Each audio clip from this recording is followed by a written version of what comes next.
The camera doesn't make the creator, but having the right setup, that can be a game changer. I see so many coaches stressing about equipment. They're spending thousands of dollars on gear they don't even need. Or worse, they're not starting at all because they think they need some fancy ass setup. You see all these YouTubers on YouTube posting content with their perfect lighting, crisp audio, and you think to yourself, I need all that to compete. Your iPhone probably shoots better video than the YouTubers that were making millions just 5 years ago. The biggest mistake I see coaches doing right now isn't buying cheap equipment, it's buying the wrong equipment. They drop $3K on a camera, but their audio quality sounds like they're talking out of a McDonald's drive-thru speaker. Shit's crazy. People will watch a slightly blurry video with crystal clear audio over a super high quality video with audio that sounds like trash. Here's the equipment list you need to start making content that gets you clients without breaking the bank. Okay, your smartphone is probably a good enough start for now. If you have an iPhone 12 or newer or a Samsung S25 or newer, those shoot in 4K and have great stabilization. If you got one of those already, congrats. You just saved yourself thousands of dollars. And when you're ready to upgrade,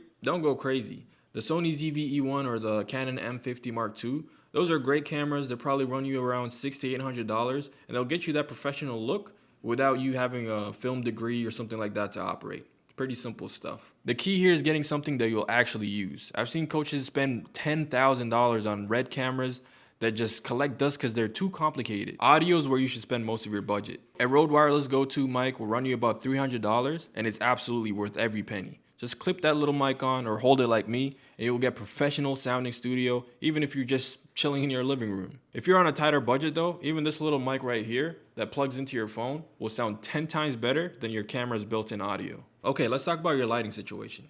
You don't need a complex 3-point light setup to start. One decent key light will transform how you look on camera. You can find a tube or a ring light on Amazon for like $20. Set that up on a tripod and there you go. You got lighting for days. Yo Andrew, come pick up the camera real quick. Let's show them what we're working with. So, this is my main setup right here, as you can see. I had the camera propped up in this stack of books right here. Pretty DIY, pretty cheap. I'll prop up my phone real quick just to show you how the camera was propped up. Just like that right there. You can do that with your phone. I have this 60-watt Amaran on a tripod. That's my main light, my key light.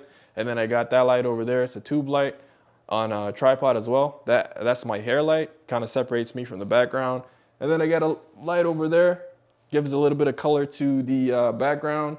And yeah, that's it. You don't really need this kind of setup when you're first starting out. This setup is a little bit more involved because I do have a videographer background and I've been accumulating this over time.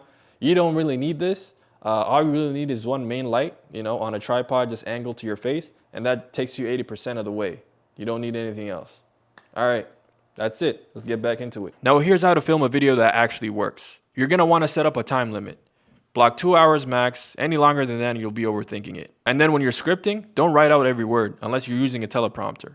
Bullet points keep you natural. Don't do more than 3 takes in any section. The first one might be stiff, the second one's usually the best one, and the third one's usually you just overthinking it. Whatever energy level feels normal to you, bump that shit up 20% on camera. What feels slightly exaggerated to you is pretty engaging to your viewers. When you start recording, wait 5 seconds before speaking, end, and wait 5 seconds before finishing. Pretty simple. This gives you clean edit points and saves you hours on frustration. Your knowledge and personality are what's gonna make you stand out on YouTube, not having the fanciest gear. Start with what you have, upgrade strategically as you go, and focus on consistency over perfection. I've seen coaches with iPhone videos outperform others with 10K setups because they focus on what mattered most, delivering value to their audience. If you found this video helpful, drop a comment below. And if you want my complete YouTube content to client method, check out the link in the description. I help coaches and service providers create YouTube content that actually gets them clients. Also, if you want to know why YouTube is a game changer for a coach like you, check this video right here.